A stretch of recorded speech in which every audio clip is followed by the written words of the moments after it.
ఆడుదాం ఆంధ్రాలో వందల కోట్ల రూపాయల స్కామ్ జరిగిందనే ఆరోపణలు ఏపీ రాజకీయాలను కుదిపేస్తున్నాయి. ఇప్పటికే మాజీ మంత్రి ధర్మాన కృష్ణదాస్కు నోటీసులు కూడా జారీ అయ్యాయి. విచారణకు హాజరు కావాలని ఆదేశించారు. అత్యాపత్య సంఘం రాష్ట్ర అధ్యక్షుడు ఆర్డి ప్రసాద్ ఇచ్చిన ఫిర్యాదుతో ఆడుదాం ఆంధ్రాలో జరిగిన అవకతవకలు బయటకొస్తున్నాయి.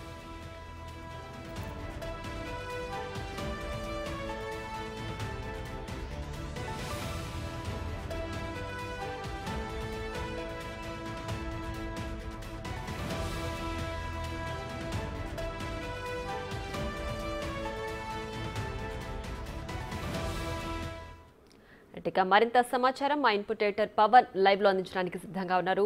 పవన్, చెప్పండి, ఆడుదాం ఆంధ్ర కార్యక్రమంలో స్కామ్ జరిగిందనే ఆరోపణలు వెల్లువెత్తుతున్నాయి. దీనికి సంబంధించి మీ అనాలిసిస్ ఏంటి?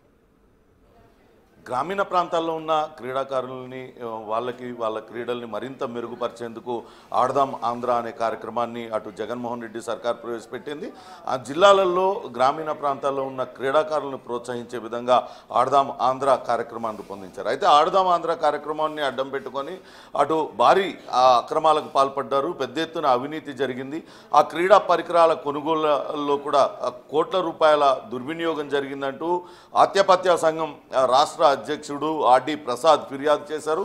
ఆయన చాలా కాలంగా దీనిపైన పోరాటం చేస్తూ ఉన్నారు. అటు గ్రామీణ ప్రాంతాల్లో ఉన్న క్రీడాకారులని ప్రోత్సహించడం మాట దేవుడెరుగు, కానీ అటు ప్రజల సొమ్ము దుర్వినియోగం అవుతుందంటూ ఆయన ఫిర్యాదు చేశారు. ఎట్టకేలకు అటు ప్రభుత్వం స్పందించింది. దానిపైన అటు క్రీడా శాఖ మంత్రిగా పనిచేసిన ధర్మాన కృష్ణదాస్తో పాటు రోజాకు నోటీసులు ఇవ్వాలని నిశ్చయించింది. దీనిపైన విచారణకు కూడా ఆదేశించింది. అసలు అటు ఆడదాం ఆంధ్ర కార్యక్రమం పైన అటు ఆర్డి ప్రసాద్కు ఉన్న అభ్యంతరాలు ఏంటి, ఏ రకమైన అక్రమాలు జరిగాయి అని ఆయన ఆరోపిస్తూ ఉన్నారు. ప్రస్తుతం మనతో మాట్లాడేందుకు లైవ్లో సిద్ధంగా ఉన్నారు ఆర్డి ప్రసాద్ గారు, చెన్నై నుంచి లైవ్లో ఉన్నారు. సార్ గారు,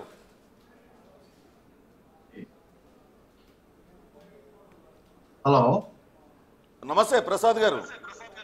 మీరు ఆడదాం ఆంధ్ర కార్యక్రమం పైన అనేక ఫిర్యాదులు చేశారు. ఎట్టకేలకు ప్రభుత్వం కూడా స్పందించింది, దానిపైన విచారణకు ఆదేశించింది. అసలు ఆడదాం ఆంధ్రలో కార్యక్రమంలో జరిగిన అక్రమాలు ఏంటి, ఏ రకంగా అవినీతికి పాల్పడ్డారు? ముందుగా అందరికీ నమస్కారం. ఈ ఆడుదాం ఆంధ్ర పేరుతో ఈ రాష్ట్రంలో క్రీడల్లో ఎప్పుడూ జరగనటువంటి అవినీతి జరిగింది. ఓకే. ఇందుకు ప్రధానంగా అప్పటి క్రీడా మంత్రి ఆర్కే రోజా గారు, అలాగే శాప్ మాజీ చైర్మన్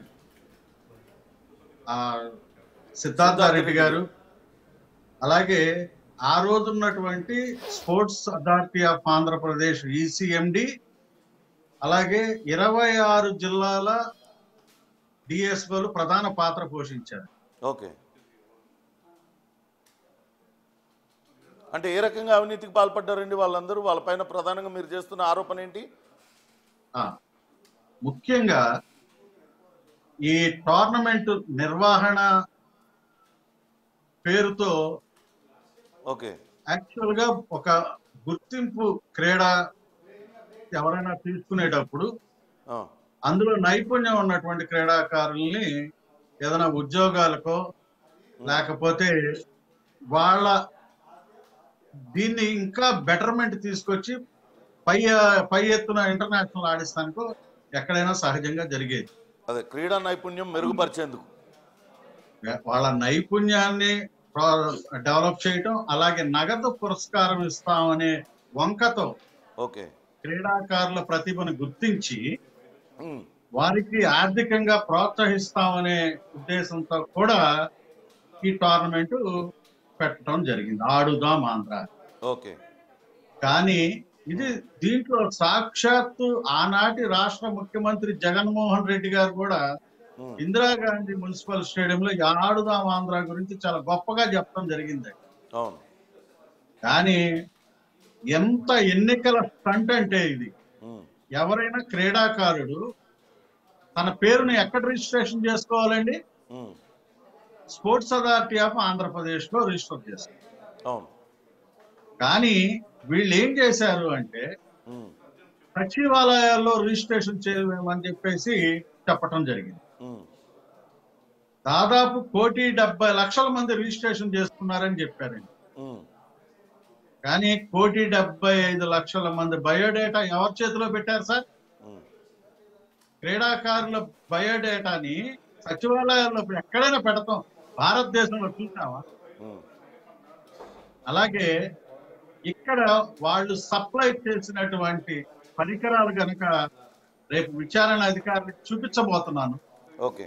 ఎంత కారణం అంటే రోడ్డు మీద ఆడుకునే క్రికెట్ బ్యాట్లకి ఉమ్, ఎంతో పేరు ప్రఖ్యాతులు ఉన్నటువంటి BDM స్టిక్కర్లు అంటించి ఆ, ఫస్ట్ బాల్ వేస్తే బ్యాట్ ఇరిగిపోయినటువంటి నాసిర్ రకం బ్యాట్లని సప్లై చేయడం జరిగింది. ఉమ్, అలాగే ఈ రాష్ట్రం మొత్తం 15,004 సచివాలయాలు ఉన్నాయి. ఉమ్, ఈ 15,004 సచివాలయాలకి ఒక్కొక్క కిట్ ని పంపించడం జరిగింది. ఓకే. కానీ ఆ కిట్లని ఏమైపోయినాయండి? ఉమ్, అసలు వీళ్ళు కాంట్రాక్ట్ ఇచ్చింది ఎవరికి? ఉమ్, ఇవన్నీ బయటికి రావాలి. ఓకే. Yes. అంటే రోజా క్రీడా శాఖ మంత్రిగా ఉంది. అదే సమయంలో ఆడదాం ఆంధ్ర ఆ కార్యక్రమాన్ని ప్రతి జిల్లాలో చాలా ఘనంగా నిర్వహించారు. మరి ధర్మాన కృష్ణదాస్ పాత్ర ఏంది? ఆయన పైన కూడా విచారణ జరపాలంటూ ఆదేశాలు జారీ చేసింది కదా, ఆయన రోల్ ఏంటండి ఇందులో? ఇక్కడ ధర్మాన కృష్ణదాస్ గారి పాత్ర చాలా చిన్నదండి. ఓకే. బైరెడ్డి సిద్ధార్థరెడ్డి, రోజా వీళ్ళందరూ. ధర్మాన కృష్ణదాస్ గారు ఒక ఒలింపిక్ అసోసియేషన్ కి అధ్యక్షుడిగా ఉన్నారు. ఆహా. పురుషోత్తం అనే ఒక సెక్రటరీ, అలాగే ధర్మాన కృష్ణదాస్ గారు ఒక అధ్యక్షుడిగా ఉన్నటువంటి ఒక బాడీ ఉంది. ఓకే. అలాగే ఆ వర్గంలో మన ఒలింపిక్ అసోసియేషన్ లో ఉన్నటువంటి నిధుల్ని 40 లక్షలని డ్రా చేయడం జరిగింది. ఉమ్, దానికి ధర్మాన కృష్ణప్రసాద్ గారు బాధ్యత వహించాలి. ఉమ్, అలాగే ఆడుదాం ఆంధ్రాలో వాళ్ళ నియోజకవర్గంలో ఉన్నటువంటి ఆయన వైఎస్ఆర్సీపీ కార్యకర్తలుగా ఈ కిట్లు పంచడం జరిగింది. ఓహో. కిట్లు ఎవరికి ఇవ్వాలి సార్? ప్లేయర్స్ కి ఇవ్వాలి, కార్యకర్తలకు కాదు కదా. అవును, క్రీడాకారులకి ఇవ్వాలి. క్రీడాకారులకి ఇవ్వాలి. ఇవాళ అనేక నియోజకవర్గాల్లో ఎమ్మెల్యేలు కూడా ఉమ్, వాళ్ళ కార్యకర్తలకి వాళ్ళతో ఇచ్చి టీంలు ఆడిచ్చారండి. ఉమ్, ఇది దాదాపు ఒక 4 దశల్లో విచారణ జరగాలి. ఓకే. వెంటనే కూర్చొని విచారణ చేస్తే కుదరదండి. అంటే మొత్తం ఈ ఆడదాం ఆంధ్ర కార్యక్రమానికి మొత్తం ఎంత ఖర్చు పెట్టి ఉంటుందండి ప్రభుత్వం, అప్పటి ప్రభుత్వం? వాళ్ళ లెక్కల్లో చెప్పడం మాత్రం 130 కోట్ల దాకా ఖర్చు పెట్టామని చెప్తున్నారండి. ఓకే. అసలు మీరేమో దాదాపు 200 కోట్లకు పైగా అవినీతి జరిగి ఉంటుందన్న ఆరోపణలు కూడా గతంలో చేశారు మీరు. నేను చేసింది ఆడుదాం ఆంధ్రాలో 100 కోట్ల రూపాయలు ఓకే. ఫ్రాడ్ జరిగిందని చెప్పానండి. ఓకే. అలాగే ఈ ఇంజనీరింగ్ సెక్షన్ ఒకటి ఉందండి. ఆ, ఇందులో గ్రౌండ్స్ డెవలప్ చేయడానికి, ఉమ్, అలాగే ఈ గ్రౌండ్స్ లో ఈ ఇండోర్ స్టేడియంలు కడటానికి ఒక ఇంజనీరింగ్ సెక్షన్ భాగం ఒకటి ఉంటుంది. ఉమ్, దీంట్లో అంత బైరెడ్డి సిద్ధార్థరెడ్డికి సంబంధించిన బినామీలే ఇందులో ఉన్నారు. ఓకే. అలాగే ఈ ఇండోర్ స్టేడియంస్ ని ప్రైవేట్ వ్యక్తులకి కాంట్రాక్ట్ ఇచ్చారండి. ఉమ్, వాళ్ళంతా కూడా ఎవరు అనేది విచారణలో బయటపడారు. ఉమ్. అంటే మరి వీళ్ళు ఇట్లా నాసిరకం క్రీడా పరికరాలు కొంటుంటే అధికారులు ఏం చేశారు మరి? అప్పుడు శాప్ ఎండి ఎవరున్నారు? శాప్ ఎండిగా ఎవరున్నారు? వాళ్ళు ఎవరికి ఇచ్చారు? మొత్తం కాంట్రాక్ట్ అంతా ఎవరికి ఇచ్చారు? ఎటువంటి పరికరాలు కొంటున్నారు? వాళ్ళు ఏం చూడలేదా మరి అప్పుడు? ఇప్పుడు ఇక్కడే శాప్ అధికారులు ఏంటంటేనండి చాలా తెలివిగలవాళ్ళు. ఉమ్, ఏ ప్రభుత్వం వస్తే ఆ ప్రభుత్వ క్రీడాధికారికి సరైన సమాచారం ఇవ్వరండి. ఉమ్, అలాగే గత ప్రభుత్వంలో VCMDలు వాళ్ళ కింద ఉన్న అధికారులు చేస్తున్నటువంటి తప్పులకి ఉమ్, మీరు నమ్మరండి, 4 అధికారులు బదిలీ చేయించుకొని వెళ్ళిపోయారు. ఉమ్. అక్కడ జరిగే అక్రమాలు చూడలేక అస్సలు ఉమ్, ఈ కింద ఉన్న OSDలు కానివ్వండి, ఏఓలు కానివ్వండి, ఆడిటింగ్ సెక్షన్ లో వాళ్ళు కానివ్వండి, వీళ్ళంతా ఒక టీం అండి. ఉమ్, వీళ్ళ కనుసరణలోనే రాష్ట్రంలో ఉన్న DSOలు అంతా పనిచేస్తారు. ఉమ్, ఇది పప్పు బెల్లాల్లాగా పంచుకున్నారు సార్. అది ఓకే.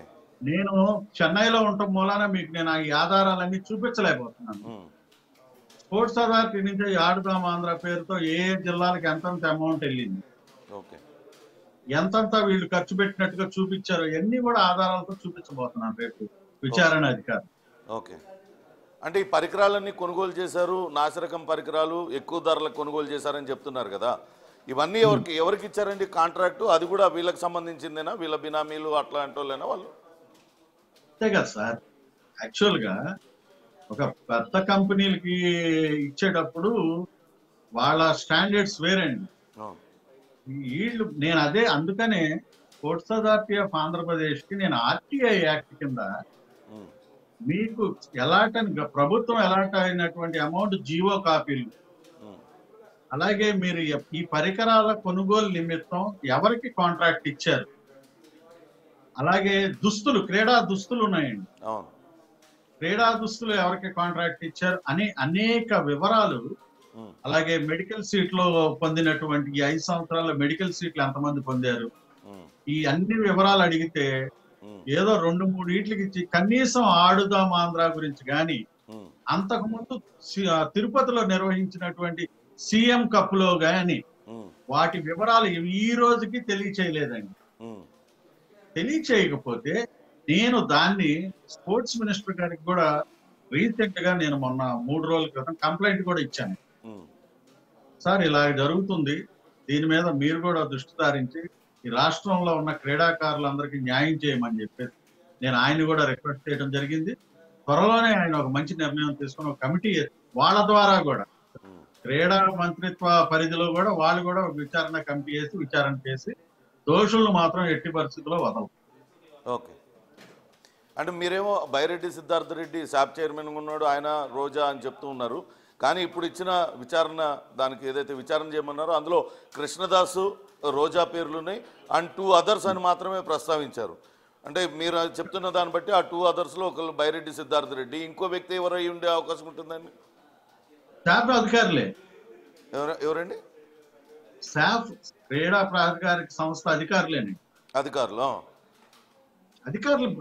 అధికారులే సార్. దీంట్లో మెయిన్ అసలు ఈ క్రీడల ఆడుదాం ఆంధ్ర గాని సీఎం కప్ గాని సక్సెస్ అయ్యింది అంటే ఈ రాష్ట్రంలో ఉన్న వ్యాయామోపాధ్యాయుల కృషినేండి. నిజంగా రాత్రి అనక పగలనక వాళ్ళకి సెలవులు కూడా ఇవ్వలేదండి ఆ 4 నెలలు. 5 టోర్నమెంట్లు నిర్వహించడానికి 5 నెలలు పట్టుద్దండి. 3 రోజులు చేసే టోర్నమెంట్ 6 రోజులు చేసి చూపించారు. అలాగే చాలా మంది క్రీడాకారులకి బ్యాంక్ అకౌంట్లు ఉండవు సార్. అవును.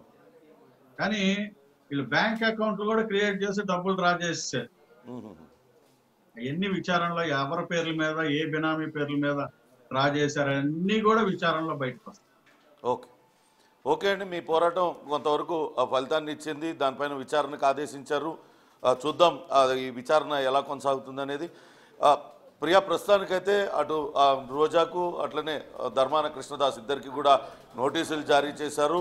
త్వరలోనే వాళ్ళ వివరణ తీసుకునే ప్రయత్నం అయితే సిఐడి అధికారులు చేస్తారు. ఆర్డి ప్రసాద్ చెప్తున్నట్లుగా 100 కోట్ల రూపాయల అవినీతి జరిగింది. గ్రామీణ ప్రాంతాల్లో క్రీడాకారుల్లో ఉన్న నైపుణ్యాన్ని పెంచేందుకు ఏర్పాటు చేసిన ఆడుదాం ఆంధ్ర కార్యక్రమం పూర్తిగా పక్కదారి పట్టింది. అస్సలు నాణ్యత లేని క్రీడా పరికరాలు కొనుగోలు చేయడంలో చేతివాటం చూపించారు. శాప్ చైర్మన్గా ఉన్న సిద్ధార్థ రెడ్డి, ఆర్కే రోజా, ఆ క్రీడల శాఖ మంత్రిగా ఉన్న రోజా పెద్ద ఎత్తున అవినీతికి పాల్పడ్డారంటూ ఆరోపణలు చేస్తున్నారు. అందుకు తగ్గ ఆధారాలను కూడా సమర్పిస్తామంటూ ఉన్నారు. చూడాలి ఈ విచారణ ఎలా కొనసాగుతుంది. ఆధారాలను బట్టి రోజాను అరెస్ట్ చేస్తారా, తదితర విషయాలన్నీ కూడా ముందు విచారణలో వెలుగు చూసే విషయాలను బట్టి తెలుస్తుంది. Right Pawan, thanks for the analysis.